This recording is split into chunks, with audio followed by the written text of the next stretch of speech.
People are going missing all over North America under baffling circumstances. In some cases, people will be looking right at someone, they'll turn around and turn back and they're gone.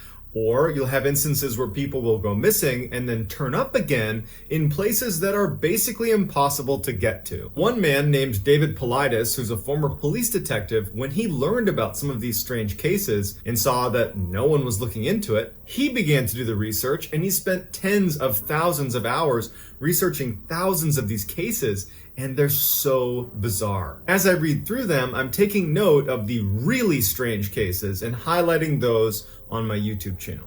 But before we get into today's Missing 411 stories, if you're a fan of the strange, dark, and mysterious delivered in story format, then you've come to the right place, because that's all I do, and I upload 3, 4, even 5 times every week. If that's of interest to you, then please offer the like button a Coke, but secretly swap it out with Pepsi. Also subscribe to this channel and turn on all notifications so you don't miss any of my weekly uploads. All right, let's get into today's stories.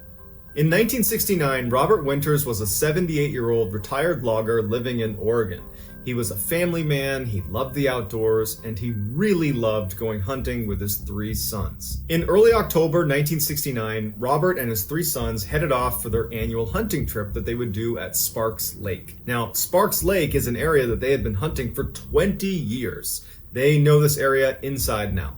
They arrive at Sparks Lake and they set up their camp right at the base of this mountain that was a part of the area that they would be hunting in. And for the first couple of days, everything was going great. On October 8th, they found out that there was this big snowstorm coming in later that night. They still wanted to go hunting that day, so they decided that instead of going up into that mountain and hunting up there, they would stay at lower elevation, around where their camp was. So the 4 of them split up and they took up different positions all around this lake, but they're all in the same general vicinity, and they all hunt for the day, and then they all come back to the campsite that night. Except Robert didn't come back, and as it got darker and the snow started to fall, his sons got really worried and they went out looking for him, but quickly saw that we got to get other people involved in this because this snowstorm's coming in and we don't know where he is. So they call the sheriff's office. The sheriff's department launches this massive search right away, but unfortunately, over the first 24 hours, not only did they not find Robert or any sign of where he was, but over 18 inches of snow dumped all over the area. Because of the snowfall, it made searching the area on foot really difficult, so they called in a couple helicopters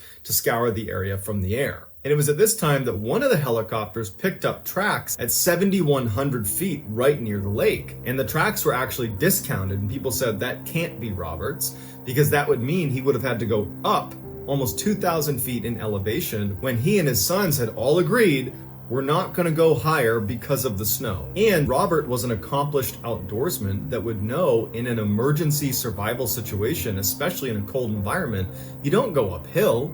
Temperatures drop as you go uphill, risk of hypothermia increases, plus you're burning more energy trying to get up a mountain. So they said that cannot be Robert's tracks. 5 days after Robert went missing, no sign of him has been found, and the search was terminated.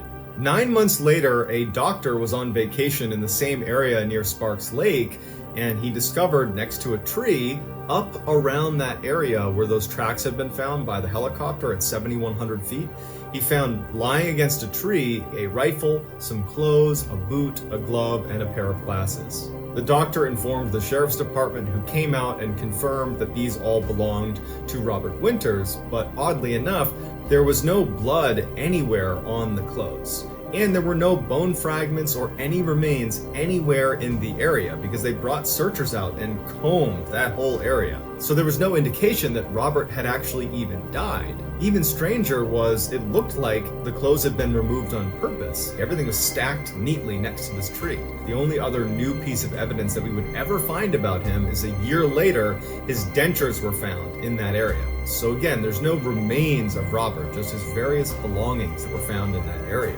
The family wanted to move forward with funeral arrangements, but they needed the coroner to sign a death certificate. The coroner refused for over a year, saying there's no sign he actually died.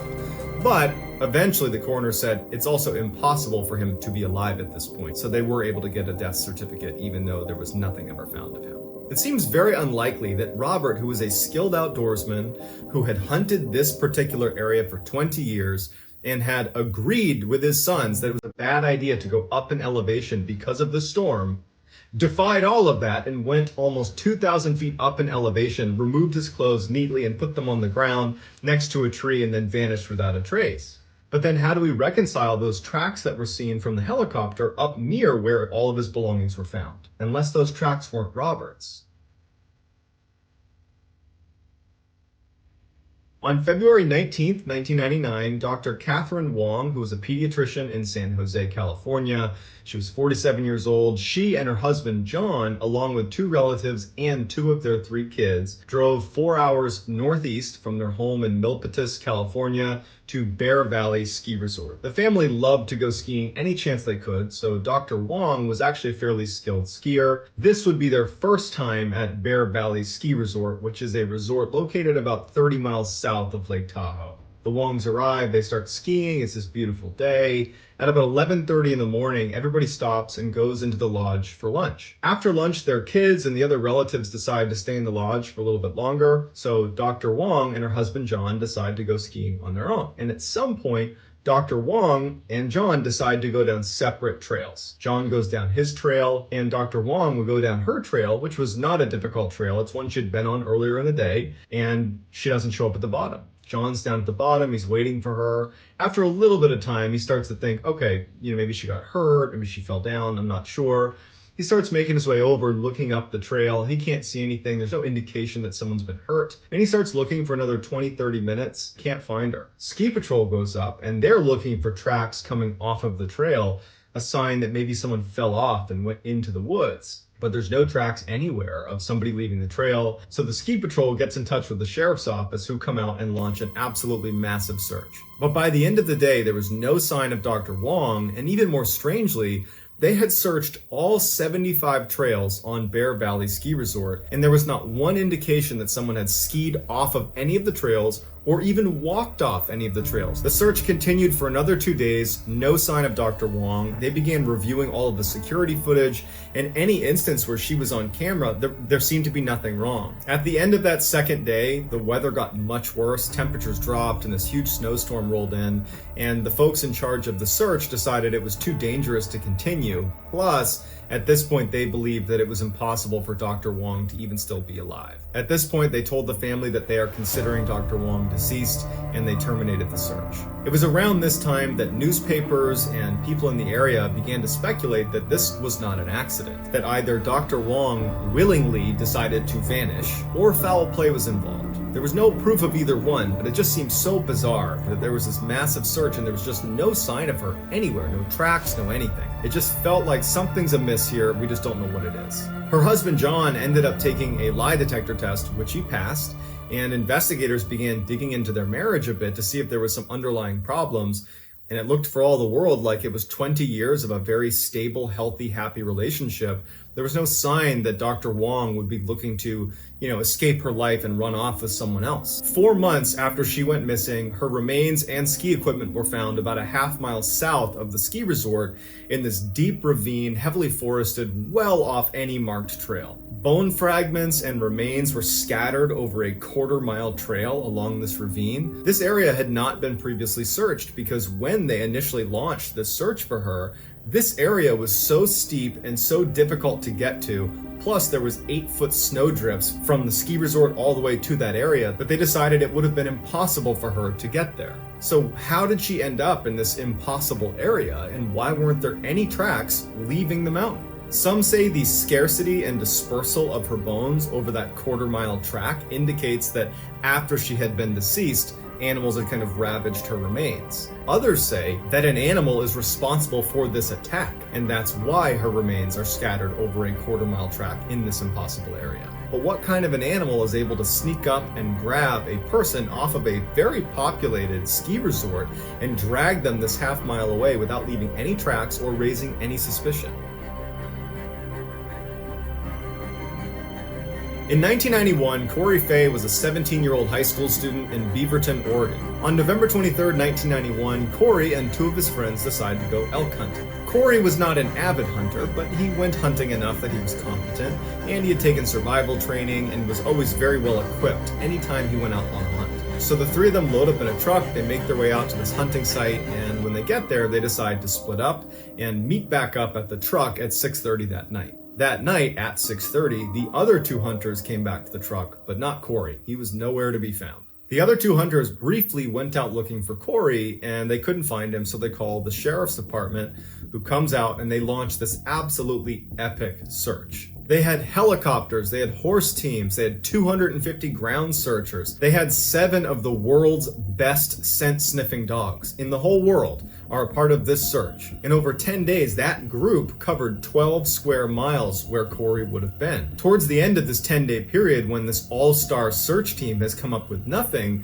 people began to wonder if the other two hunters had accidentally shot and killed Corey and maybe buried him. But those search dogs never found a gravesite. The official search was called off on December 1st, but many volunteers stayed out for weeks and weeks, combing the area, going well beyond the bounds of that initial 12-mile area they searched, and nothing was ever found. The sheriff's department that was in charge of this search was so perplexed by the fact that this amazing team of searchers couldn't find anything that they ended up contacting the FBI, which indicates they were suspecting foul play, because that's the only reason the FBI would get involved.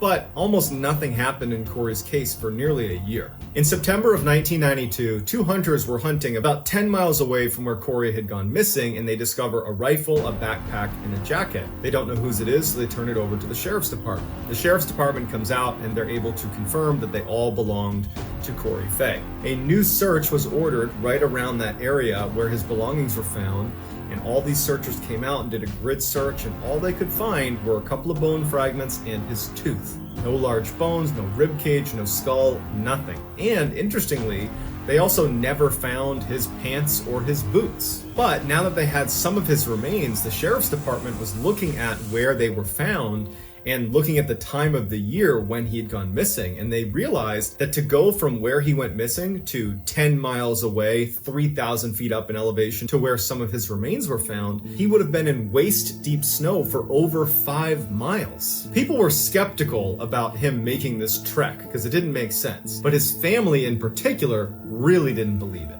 Corey's grandparents said in an interview that Corey had taken these survival courses that he would talk about all the time, and one of the main things they teach you is in a survival situation when you're on a mountain, in particular when it's cold, you never go up. If you go up in elevation, temperatures will drop, the risk of hypothermia increases. So for him to have wound up 10 miles away and 3,000 feet up in elevation is basically doing the opposite of what he was trained to do. And his grandparents said that Corey was incredibly level-headed. There's no reason that in a real survival situation,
missing 411 playlist that anytime I do any episode like this, I put in there, so you can check that out too. If you enjoyed today's episode and you haven't done this already, please offer the like button a Coke, but secretly give it a Pepsi. Also subscribe to this channel and turn on all notifications so you don't miss any of my weekly uploads. If you want to get in touch with me, you can direct message me on Instagram or on Twitter. My username on both platforms is JohnBallen416. I also have a ton of content over on TikTok where my username is MrBallen. If you have a story suggestion that you think might fit this channel, please submit it to our subreddit called MrBallen.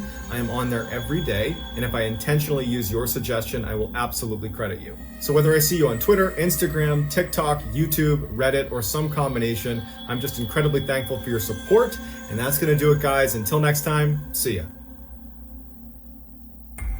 Normally, if you're trying to solve a mystery, if you can gather more information and gather more evidence, it will make it easier for you to solve that mystery. But in today's story, that's not the case. You have a whole family that suddenly goes missing under very suspicious circumstances, and 10 years later, we still have no clue what happened to them, despite a plethora of information and evidence gathered, including a very famous videotape that shows them walking in a trance-like state right before they go missing. But before we get into that family story, if you're a fan of the strange, dark, and mysterious delivered in story format, then you've come to the right place, because that's all I do, and I upload 3, 4, even 5 times every week. So if that's of interest to you, please replace the like button's shampoo with Nair hair remover, and also subscribe to my channel and turn on all notifications so you don't miss any of those weekly uploads. Alright, let's get into today's story. In 2009, the Jameson family, which was Bobby, who was 44, Sherilyn, who was 40, and their daughter Madison, who was 6 years old, were living in Eufaula, Oklahoma, on lakefront property. While they seemed to be living a simple and happy life, behind the scenes, their life was in turmoil. Bobby suffered from bad chronic back pain that he had as a result of a car accident that he was in 2003. Sherilyn was bipolar. She was medicated for it, but she didn't always take her meds, causing her to lash out at her family members, and it caused bouts of severe depression. Bobby and Sherilyn also believed that their house was haunted by 3 or 4 spirits who lived on their roof. Bobby was so convinced of this that he went to his pastor and asked where he could buy special bullets that he could shoot at these spirits. So for all of these reasons, the Jameson family was actually looking to leave their property in Eufaula and move somewhere else and hopefully start all over again, fresh, with a new shot at happiness. After the Jamesons would vanish, their family and friends would say, "We had no idea any of this was happening. We had no idea they were even considering a move." Now, this move they were considering was not a typical move. They were not looking to move into another house.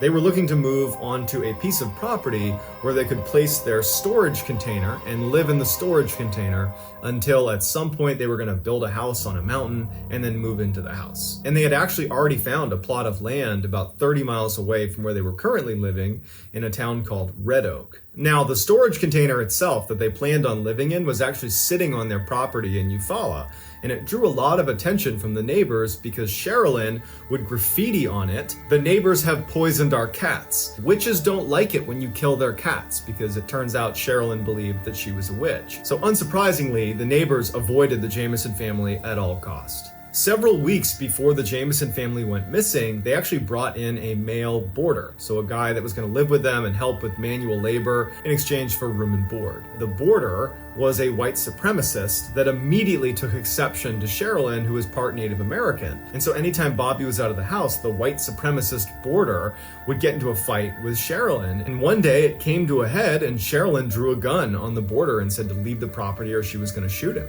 The boarder refused to leave, and so Sherilyn began firing shots into the ground at his feet until he left. Now, once the Jameson family disappeared, this white supremacist boarder became one of the primary suspects. But when the FBI found him, he had a rock-solid alibi and was quickly crossed off the list of potential suspects. On October 8th, 2009, Bobby, Sherilyn, their daughter Madison, and their dog Maisie load up the truck and they start driving towards Red Oak. They were apparently going to go scout out this piece of property that they wanted to purchase to live on with the storage container. Now, according to family and friends, it was not uncommon for the Jamesons to vanish for several days at a time without telling anybody where they went, and it would turn out that they would go into the woods for these retreats where they would get away from technology in the city. When they were gone for a few days and no one had heard from them, no one thought twice about it. On top of this, Bobby and Sherilyn had informed Madison's school that they'd be pulling her out of class because they were going to be moving. So when Madison didn't show up for school, the school did not raise any alarms because they assumed she'd been pulled out of school. On October 16th, 2009, 8 days after the Jamesons had left their house to go scout out this property in Red Oak, a couple of hunters in the Panola Mountains, which is near Red Oak, found the Jamesons' truck parked on the side of the road. Now, these hunters are in the middle of nowhere, which means the truck is in the middle of nowhere. And so as they're walking over to it, they're expecting to see the owner of the truck. But as they get over to the truck, there is no owner anywhere. They called out a couple times to see if they could get this person's attention or whoever it was that owned it, and no one came over to them. They look in the truck and they see there is this very sick-looking dog sitting on the back seat. It would turn out it was the Jameson's dog. It was Maisie. Now, the windows were up and the truck was locked, so the hunters called the police. Police show up, they break a window, and they get Maisie out of the truck. They give her food and water, and she would end up making a full recovery. They look in the vehicle, and all of the Jamesons' personal effects are in there. Their phones, their wallets, their jackets, their clothes. Underneath the front seat was $32,000 of cash in a bank bag. Also, they found this weird letter written by Sherilyn to Bobby that was this 11-page hate letter that basically accused Bobby of being a hermit, which seems like a strange thing to ramble for 11 pages about, but either way. The police did an initial search of the area looking for the Jameson family, but they couldn't find them. And so the running theory was they must have pulled over and walked into the woods for some reason, got turned around, and they're just lost, and we need to go find them. The police were able to use the cell phones that had been left inside of the vehicle and were able to use their GPS locations and track where the phones had been before coming to rest inside of this vehicle. And they saw that the cell phones had actually gone up the trail a little ways. They had been up towards the top of the mountain for about 15 minutes before coming back down and then wound up in the truck where they were when they were found. So the police walk up the hill to where the GPS said they had been, and they find all these footprints that look to be Madison's because there's a child's footprint as well as probably Bobby's and Sherilyn's, but they're nowhere to be found and there's no clue of where they went after being up there. When they started scanning through each of the cell phones to see if there was any information about where they might have gone, they found on Bobby's phone a picture of Madison that was taken up at that little location that the GPS took them. The picture of Madison has been hotly contested on the internet for a long time now. It's hard to tell in the image if Madison is happy or sad. It's also unclear based on her body language if her parents are taking the photo or if this was kind of staged by someone else. So between the GPS showing that they had been at the top of this mountain at one point, plus the picture of Madison confirming she had at least been up there, the police started this massive search with that section on the mountain where they had been standing as kind of the center point. And they searched all around the Panola Mountains. But after an extensive search of this new area, they didn't find anything. No new leads had come in, so ultimately the search was called off. 4 years later, in November of 2013, some hikers were in the Panola Mountains, about 5 kilometers, maybe a little bit less, from where the Jameson truck was found, and they come across skeletal remains of 3 individuals. It looked like 2 adults and a child. They were laying face down side by side, and it was clear that they were not complete skeletons, but there was enough there to know for sure that these are people. As soon as the police were called, everybody assumed this has to be the Jameson family. It would actually take almost a year before they were able to confirm that yes, those bones are in fact the Jameson family. While the Oklahoma medical examiner was not able to determine a cause of death because the remains were just partial, they didn't have enough to work with, they did see that there was a big hole in the back of Bobby's skull and there was other holes in some of the other bones that many people assumed were from bullets, but it was never determined if that actually was what it was from. As soon as it came out that it was the Jameson family's remains, the first prominent theory was that this had to have been a murder-suicide, where Sherilyn, who was mad at Bobby, she wrote that hate-filled 11-page letter that was found in the car. You know, she's unstable from not taking her medication to combat her bipolar disorder. She seems like the person that would take her family out and then turn on herself. But all of her family said she would never harm her daughter. I mean, maybe she would have harmed Bobby, but she never would have harmed her daughter. Also, why would you have brought your dog along and left your dog in the car and $32,000 of cash in the car? So that doesn't fit that scenario at all. The next theory was, well, maybe they just pulled over, walked into the woods for some reason, and then got lost and died of exposure. And that's still definitely a possible theory, except at the time they went missing, the temperatures were very mild. They were not dropping below freezing at night. It didn't rain very much, so it was kind of perfect conditions to be lost in the woods. It would have taken quite a while for them to die from exposure. And if you add in the fact that they were searching that area that they were found in pretty extensively within a few days of them going missing. If they had been lost and were only a few kilometers from the road, they would have been found in that search, but they weren't. The next theory that friends and family of the Jameson family predominantly believe is they were kidnapped. That maybe, they were driving on that road and someone flagged them down, whether it was someone they knew or someone that did not seem threatening, that caused them to get out of their car and come over to them. leaving their car the way it was with all of their belongings inside and with their dog inside, shut the door, they're not threatened. They walk over to this person or this group, and then something happens where they are either against their will or they're complicit, and they walk into the woods, never to go back to their truck, and then they ultimately pass away in the woods just a few kilometers away. However, none of those theories can account for the very bizarre video footage that they have of the Jamison family on the day they left their house to go check out the property in Red Oak. So on October 8th, 2009, the video shows Bobby and Sherilyn making multiple trips, about 20 or more, from their house to their truck, where they're loading gear into their truck. But they appear to be almost in a trance, which is what the sheriff said when he first saw the video. They're walking back and forth and they're carrying their stuff into the truck, but periodically they're making trips without carrying anything. They're just walking to the truck with nothing in hand, looking at the truck, and then walking back to the house. And then they come back out and they have something in their hands, and then the next trip they have nothing. And periodically on their trek back and forth, they would just stop and just turn and look off into the distance, not interacting with each other. Bobby and Sherilyn haven't spoken to each other at all. They're just doing this weird trance-like commute back and forth between truck and house before ultimately they load up the truck and they do leave. A lot of people speculated that, well, it looks like Bobby and Sherilyn must have been using drugs. But when they first found the truck and they searched the Jamison's truck and they searched the Jamison family house, there was no traces of drugs anywhere, and their family said there's no history of drug abuse. There was also a theory that perhaps the Jamison family got tied up in a cult, and that was why they were moving and they were going to live this minimalist lifestyle, and they had brought cash to give to this cult, but in fact they had actually been the target of the cult, and that was what led to their demise. Or maybe they were complicit and they wanted to sacrifice themselves or something, but no one really knows. So these are only a handful of the theories of what could have happened to the Jamison family. So what I want to know is, do you agree with any of them? Or do you have your own theory of what could have happened to the Jamison family? Let me know in the comments. I will get back to all the early commenters, so get in there and give me your best theories. If you enjoyed this video and you want to see more like it, then if you haven't done this already, please replace the like button's shampoo with Nair hair remover.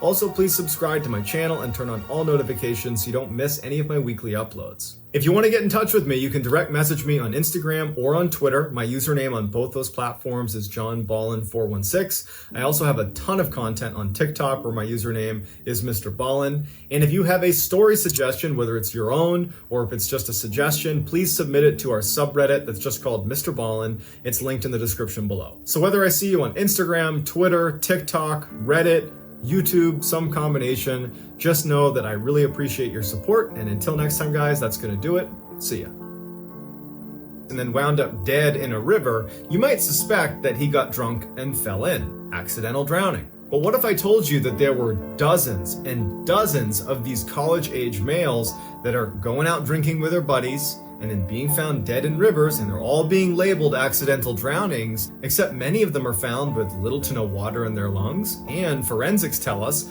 that they were actually alive for several hours, days, even months after the night out with their friends. One former police detective named David Paulides, who normally researches missing people in parks and forests, has begun researching these strange accidental drownings all over North America in his book called A Sobering Coincidence, as part of his Missing 411 book series. Today, I'm going to share with you 3 cases that have all been covered by David Paulides. But before we get into today's stories, if you're a fan of the strange, dark, and mysterious delivered in story format, then you come to the right place, because that's all I do, and I upload 3, 4, even 5 times every week. So if that's of interest to you, then I would encourage you to slightly overcook the like button's popcorn and subscribe to this channel and turn on all notifications so you don't miss any of my weekly uploads. All right, let's get into today's stories. In 2005, Todd Geib was 22 years old. He lived in Michigan. He was an avid outdoorsman. He liked to go deer hunting. He loved to catch trophy fish, and he loved his family. And routinely, after he moved out of the house, he would drive on the weekends the 5 miles north to his parents' house and would spend lots of time with his parents and his extended family. On June 11th, 2005, Todd was visiting his parents at their house. He was there for dinner, and after dinner, he went back to his house. He checked in with his roommate, who was actually his cousin, and then following that, he drove to a local bar to get a few drinks. At about 9:30 that night, he decides to leave the bar and walk to this big orchard where there was this huge annual keg party that he and his friends would go to. He leaves his car at the bar, and he walks to this orchard, and it's perfect weather. All of his friends are there. He's having this great time, and he's there all the way until midnight. It was getting late. Todd felt tired, so he told a couple of his friends that he was going to head home. He was going to leave his car at the bar, and he was just going to walk back to his house. The area that this orchard was in was right near his home,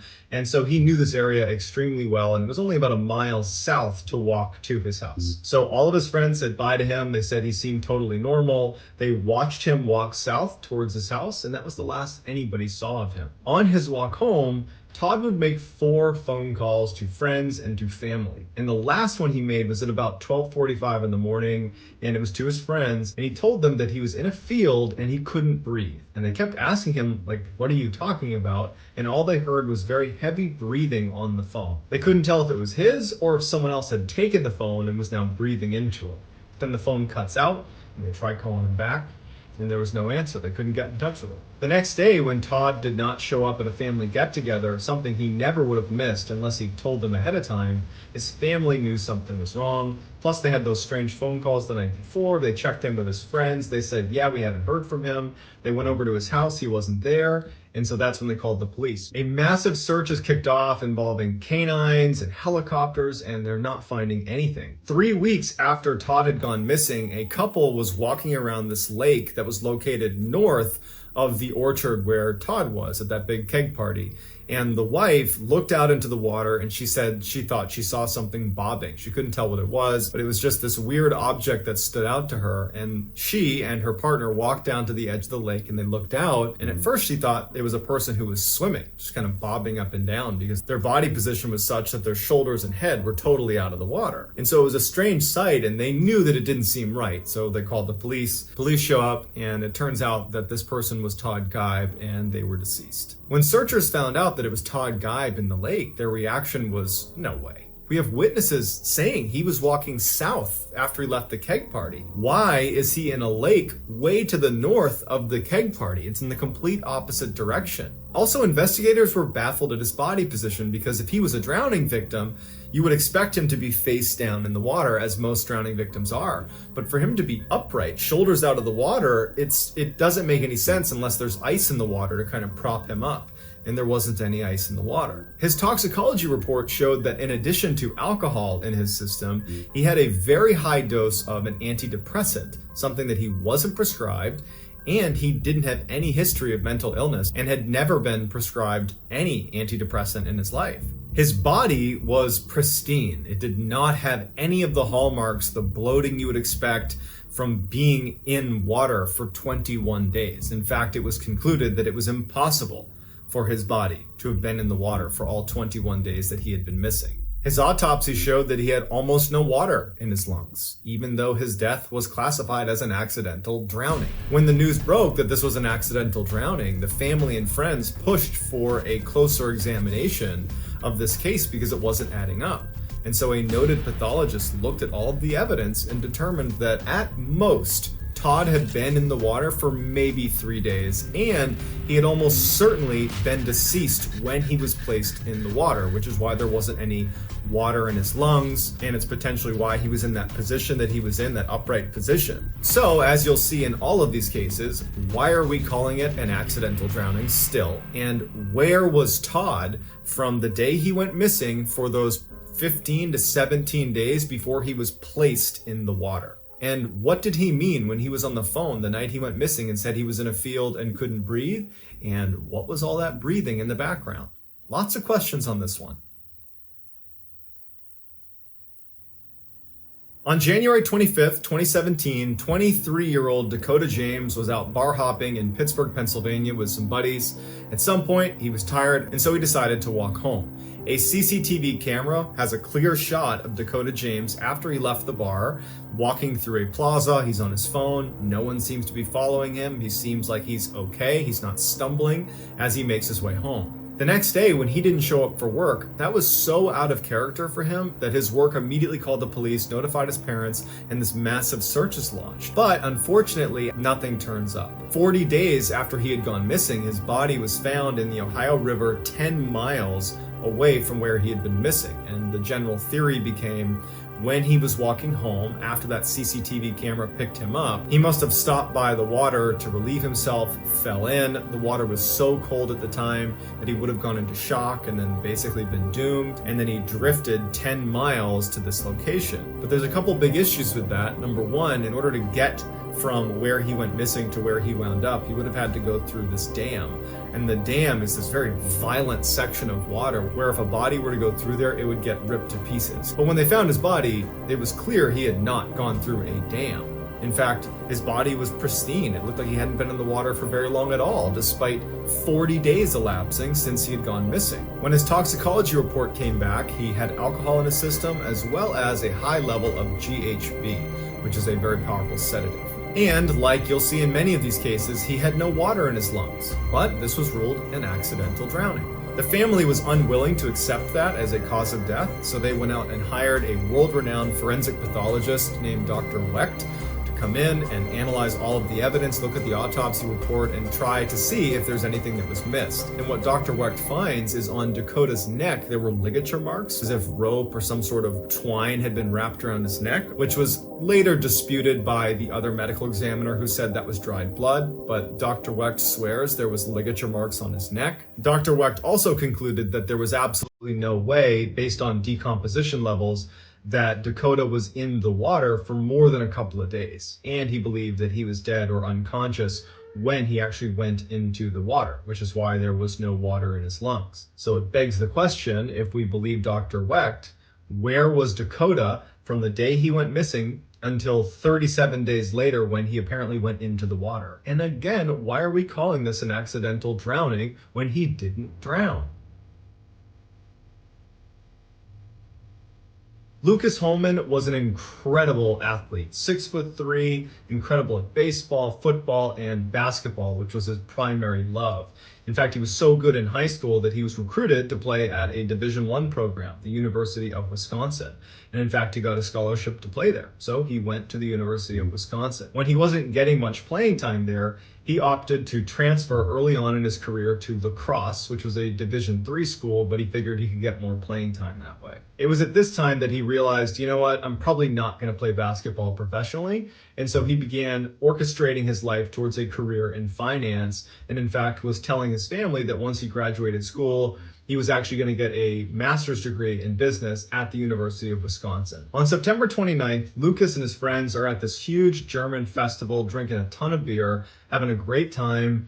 At some point in the night, they transition to some of the bars downtown, and they're all having a great time. It's very crowded. But at some point in the night, Lucas disappears. No one knows where he went or who he was with, but Lucas was a big, confident guy. They figured, you know what, what's the worst that could happen to him? I'm sure he's fine. And so his friends ultimately just go home and don't think much of it. The next day, when no one could get in touch with Lucas, his friends and family called the police and said, you gotta look into this. We don't know where he is. The police went to the strip of bars that they had been bar hopping between, and they asked to see the security footage from the night before. And in a very unfortunate coincidence, all of these bars, their cameras were down. So they weren't able to get a glimpse of where potentially Lucas might have gone. At one point, someone came forward and said that they knew where he was and that they had spent time with him outside of the bar, but it would later turn out that that person was lying and they were actually charged with submitting false information to the police. On the 2nd of October, divers located Lucas's body. He was in 10 feet of water, about 20 feet from the edge. When they pulled him out, he didn't have any significant scratches or marks on his body to indicate some sort of altercation. It just looked like he had fallen in the water and drowned, and so his death was quickly ruled an accidental drowning. The initial medical report said that Lucas had fallen in the water and had been there for about 24 hours before he was found. But upon closer examination, it was determined that he had only been in there for maybe 8 to 12 hours. So he's only been in the water for a few hours, meaning there had been at least a few days where he was not in the water and was alive.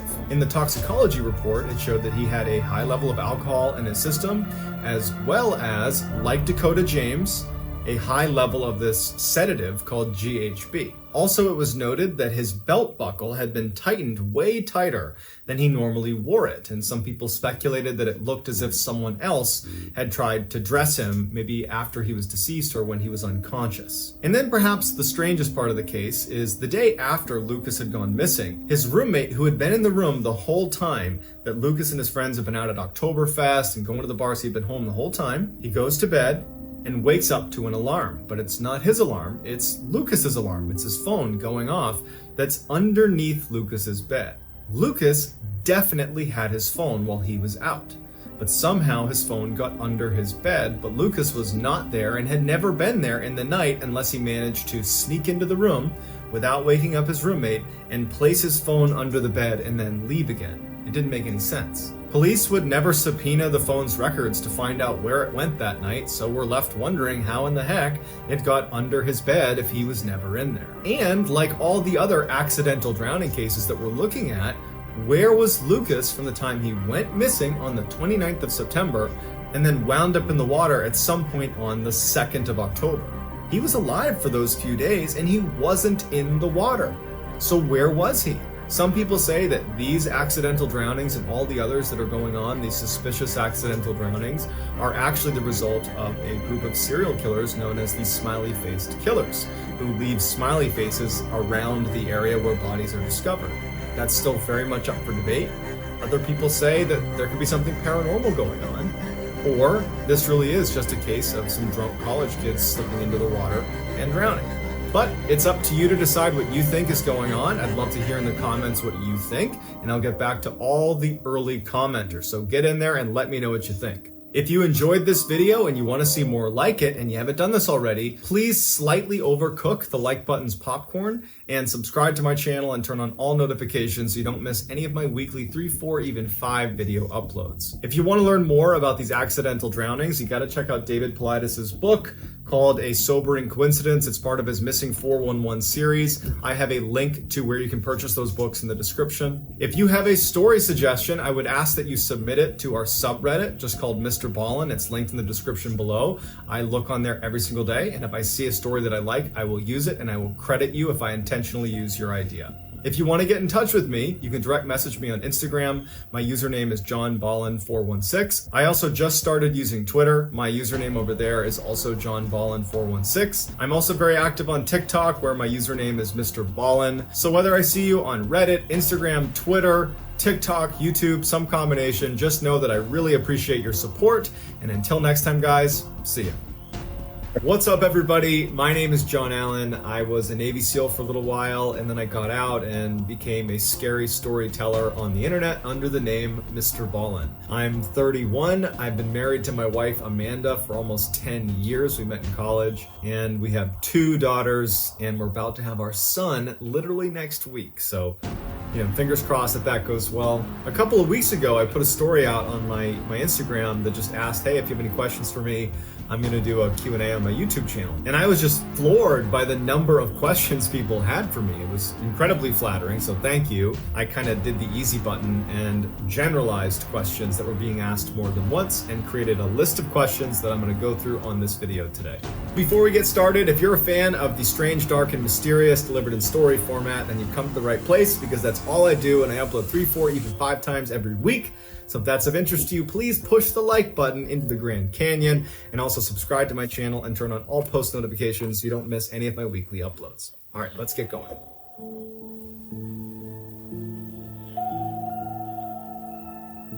First question, where did I grow up? So I grew up in Quincy, Massachusetts. It's a town just south of Boston, about 10 minutes south, about 100,000 people that live there. It's a fierce New England sports town. Red Sox, Bruins, Patriots, Celtics. Somebody asked me about my famous while we're young mother story. When I was in high school in Quincy, I had a homeroom period in my schedule, basically a free time period, where I was in the same room as one of my older sister's really close friends. And I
into the hype that I was like this secret tough guy, especially because the people I was around.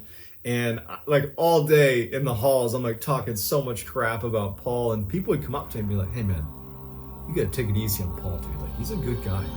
Don't hurt him. We need him. We need him for the hockey season, okay? Please don't hurt him. I'm like, yeah, I'll try not to hurt him. So we get up to this field, and I show up with this huge posse. 50 people that show up with me, and I'm like, shadow boxing. I'm such an idiot. I'm like so cocky. We get up there, and Paul's not there yet. And I'm like, this guy's pathetic. He's afraid of me. He's not even gonna make it here. And so like half an hour goes by, and I'm getting even more confident. Like, yeah, he's just scared of me. And then, of course, Paul shows up with no posse. He shows up with one guy, calm as can be. And he gets out and walks up this hill to where I am. I'm like, at the top of this hill, like, getting ready. And I have this line where he's getting closer and closer to me. And he's late, remember? And as he's getting closer to me, I go, while we're young, mother. Like as if I'm gonna beat him up. And then he's been so late. He proceeds to beat the shit out of me. The absolute shit out of me. In front of the whole school. And everybody heard me say my big line. Like, it was so outrageous that, like, not only did all of my peers know me for this, but even my teachers would come up to me like, hey man, how was that fight yesterday? So that was Quincy. That's Quincy in a nutshell. So the next question was, what inspired me to ultimately leave Quincy and become a Navy SEAL? Obviously to compensate for the loss to Paul. No, the truth is, I came from a family that was really, really successful. I came from a family where academic achievement was always heralded as kind of the pinnacle of success.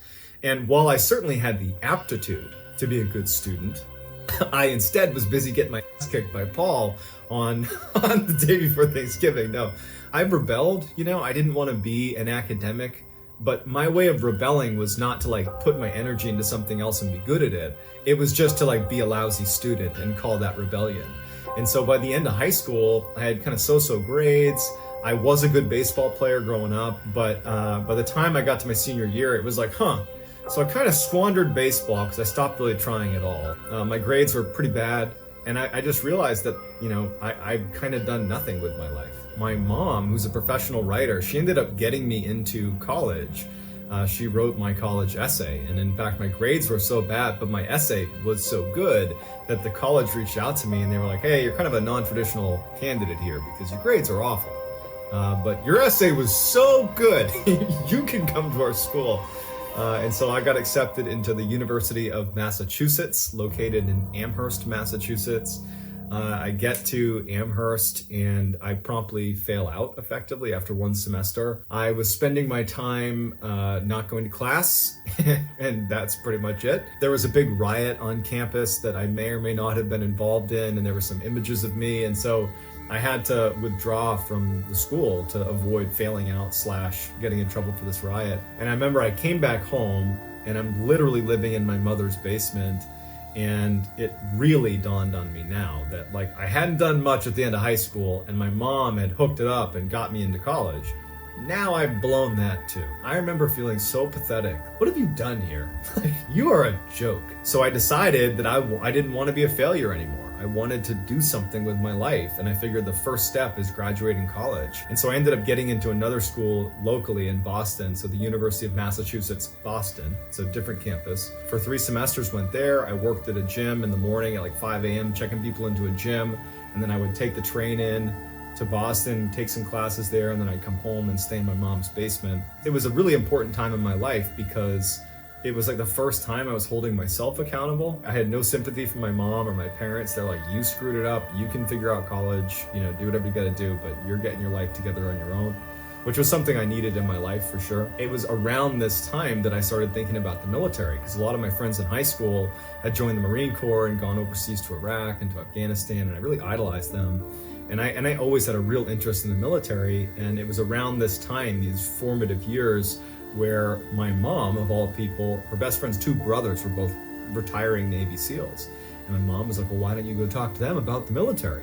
And I'm like, wow, that's so cool. I've like played Navy SEALs in video games. And so I went and met with them, and I was just so taken with them as people. The thing with Navy SEAL training, if you don't know anything about it, it's incredibly accessible. anybody for the most part can try out, but almost no one makes it through the rigorous training.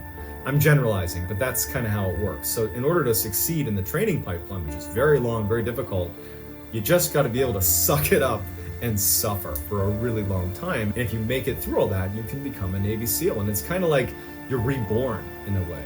And that's the way they were talking about becoming a SEAL. It's like whoever you were before you became a SEAL kind of goes away and you become something new. And it really spoke to me. And I was at that point in my life where I was just starting to get my life back together, taking classes and trying to graduate. And it just seemed like I had suddenly discovered the thing that was perfect for me. If I could just get through Navy SEAL training, I could be in the military, which is something I was interested in. I would be able to also kind of overwrite a lot of the bad decisions I had made and a lot of the mediocrity in my life, so that when people look back at me, it will not be the guy that could have done a bunch of things but ultimately didn't. And it would instead be, man, that John Allen, he really got his act together. And that worked for me. That was enough. But I stuck to college. I did end up graduating college. I would actually go back to the University of Massachusetts at Amherst in Western Mass. That's where I'd meet my wife, Amanda. We started dating while I was out there, and I graduated college, and then I immediately went to a recruiter and I joined the Navy and went off to SEAL training. The training to become a SEAL, it's very, very long. Basically almost 2 years of training. 15% of people will be successful and actually become SEALs. But you got to remember that the initial pool of people that are in that statistic are highly qualified. One of the questions was, what's the hardest part of SEAL training? For me personally was a test called Pool Comp, where it's about the halfway point of selection phase, which is called BUDS, or Basic Underwater Demolition SEAL Training. And there's a 20-minute test where you basically show that you can withstand an underwater emergency with your scuba tanks on. So really what happens is you go underwater and you stay there for 20 minutes while instructors come down and turn your air off and rip the hoses out of your mouth.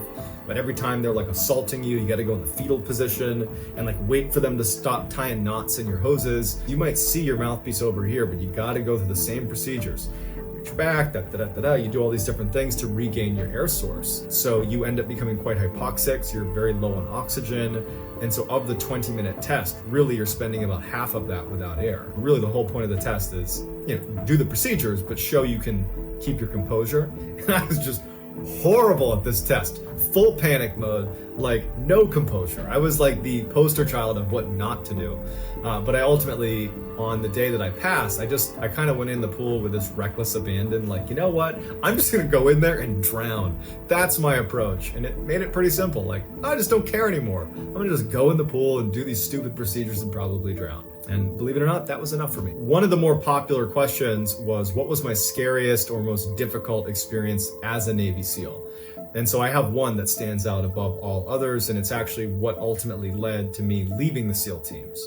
And that was when I got blown up in Afghanistan in 2014. We're in this area in Afghanistan that was definitely a bad guy town. We had gone in during the day and started getting shot at. A couple of our partner force had gotten shot. Our dog got shot. It was a bad start to the day. And over the course of about 6 hours, we were kind of fighting rooftop to rooftop with these people that just kept vanishing. And by the end of the night, we were getting ready to leave this little city. We had all we, as in our SEAL team, our platoon, had broken up into little groups called fire teams, like pockets of 5-6 people out of the 25 of us that were there. And my fire team, not mine like I was in charge, I was just in this fire team. We were located on a section of the city, kind of closer to the exit of the city. And as we're getting ready to leave, one of our drones spots a group of people, not Americans, not SEALs, that are located near the exit, and our fire team was nearest them.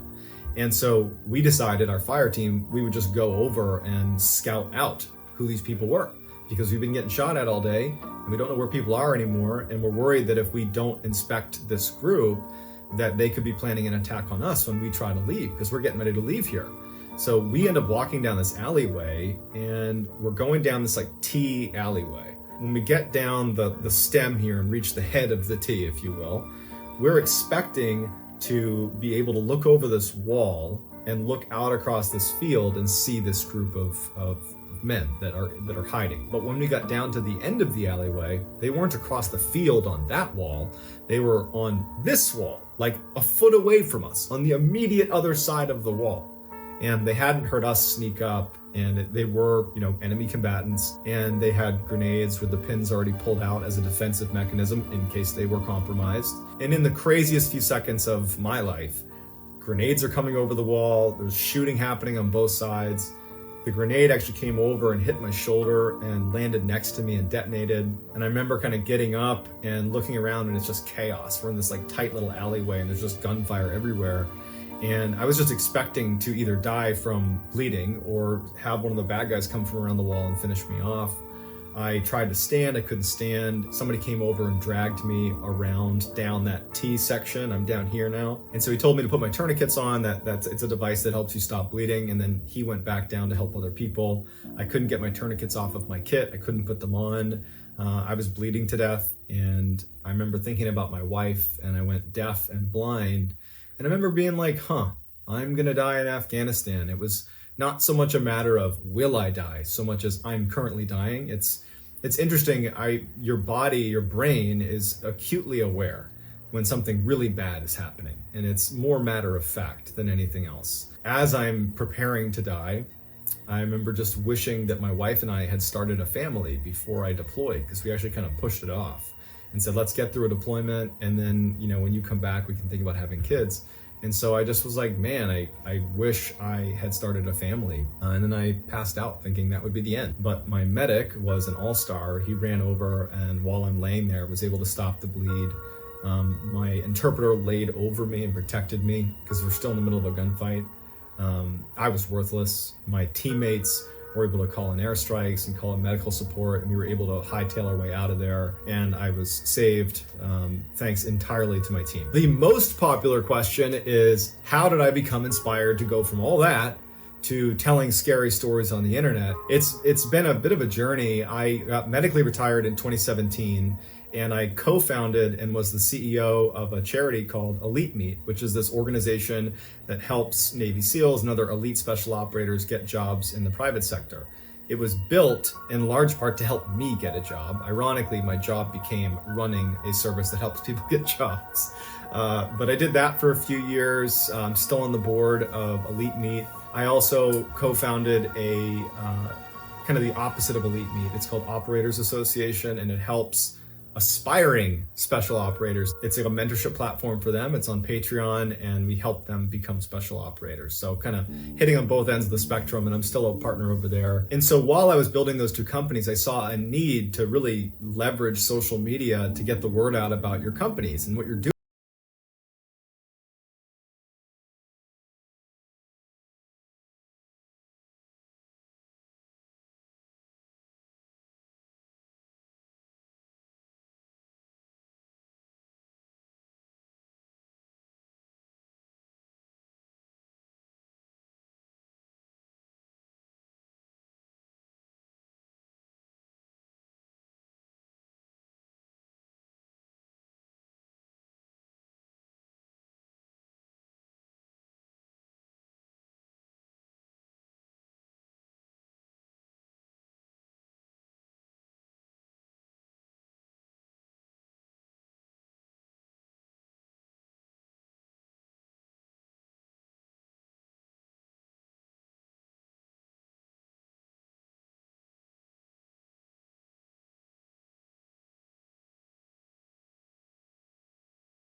And on a whim, I posted a story on TikTok about the Dyatlov Pass incident. These Russian hikers go off into the wilderness, get lost, and everybody speculates that like some monster killed them or something. I'm interested in this. I've always been interested in spooky, mysterious stuff. I find myself researching that on my own. So I'm just interested in this.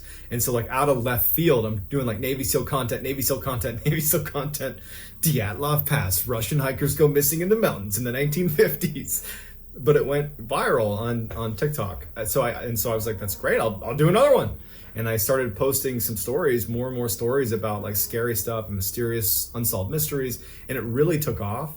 I think in part because I'm really, really passionate about telling stories, one, but specifically I'm really interested in strange, dark, and mysterious content because I had either a really intense sleep paralysis story or a paranormal one, or maybe some combination, but you can check it out. It's one of my more popular videos on my YouTube channel. It's just what I saw in my room still haunts me. My TikTok really blew up. It's at 6.6 million followers now, which is just mind-blowing to me. And I've transitioned over to YouTube so that I can make this a career. I can actually go full-time on YouTube, and that's what I've been doing now for the past 2 months. A lot of people ask, what is it like to be a YouTuber? It's unbelievable how much time goes into this. I love doing it, so this is not me complaining, it's the opposite, but all I think about is YouTube. That is all I think about. I wake up, I'm on YouTube.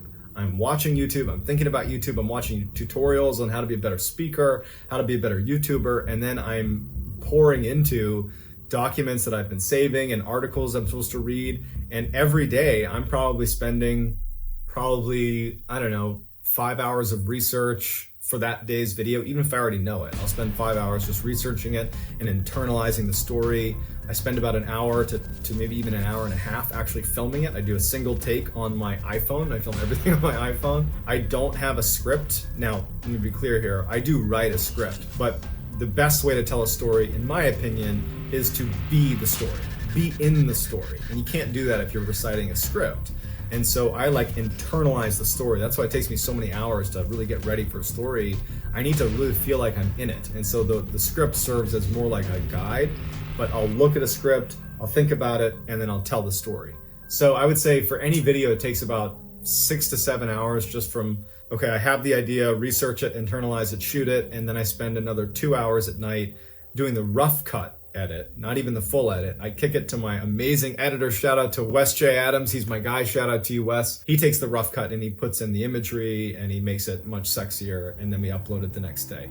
And since I'm posting 5 days a week, we have to be on a schedule where we're always a couple posts ahead. So pretty much there is no off time with the exception of maybe Saturday. But it's a really, I feel like I'm in such a privileged position. I love doing this. I'm proud of what I'm doing, and it's just so much fun to do something that I so fundamentally enjoy doing. So a couple fun facts about me. I use little tech decks, little hand skateboards. I have like little ramps and stuff. I'll literally sit here and like flip around with my tech deck the whole time to like jog my creative mind. Also, on the notion of little skateboards, I was world ranked in the game Skate. It's a video game on PlayStation 3. Skate 1 and Skate 2, I was literally in the top 30. It's a game where you would like do a trick and then somebody else tries to match your trick. If they can't match it, they get a letter until they spell out SKATE and then they lose. I was playing this all the time when I was in college, and I didn't even know I was so good at it. And I was just beating everybody, and I started getting all these notifications from people being like, dude, you're not even that good. Like, my brother played you last night. You weren't even that good, man. I don't know how you're like world ranked. And I went to the leaderboard and there I was. So, but when I do have some spare time, I do like gaming. I mostly just play offline. You know, I'm 31, I'm not like big into online gaming, didn't really grow up with it. But I'll play like sports games. Like, I love MLB The Show, huge baseball fan. But like, I don't really play the game. I just like edit the rosters and perfect everything about the rosters to where, like, you know, make sure their cleats are the right color and that their numbers are right and their stats are right. Like, it's almost like I'm taking a sports game and turning it into a life simulation. Like, I tell myself I'm gonna edit these rosters and make them perfect, and then I'm gonna play that game. And then I never get to playing it. I just edit the rosters and then don't play the game. I don't know if this was even an interesting episode or not, but I'm more than happy to do more of these or maybe answer more specific questions, but I think I touched on the big ones. I do want to say that I am just so thankful that I even have this opportunity to have people that actually want to see my videos. It's an incredible thing. I feel so lucky. I really genuinely wish I could get to know every single one of you guys and gals, because this is just, it's a dream come true for me and my family, and I just can't thank you enough. So if you enjoyed today's video and you haven't done this already, please push the like button into the Grand Canyon, and also subscribe to this channel and turn on all notifications so you don't miss any of my weekly uploads. If you want to get in touch with me, you can direct message me on Instagram or on Twitter, same username for both platforms. It's JohnBallen416. Also, I have a ton of content on TikTok. My username over there is MrBallen. And if you have a story submission, please submit it to our subreddit. It's just called Mr. Ballin. It's linked below. I read that every day. If I intentionally use your story, I will credit you. So whether I see you on Instagram, TikTok, Twitter, Reddit, here on YouTube, or some combination, I'm just incredibly thankful. And until next time, guys, that's going to do it. See ya. All right, so I wanted to bring you into my dojo where I create all of my content. It's called the Mustard Room. It's pretty high speed, so don't be intimidated. It's my setup. It's nice and neat. This is where all the magic happens, right here. Here's my ring light. There's my little crappy tripod. Got my I use tech decks when I'm trying to become more creative. Yes, this is my setup right here.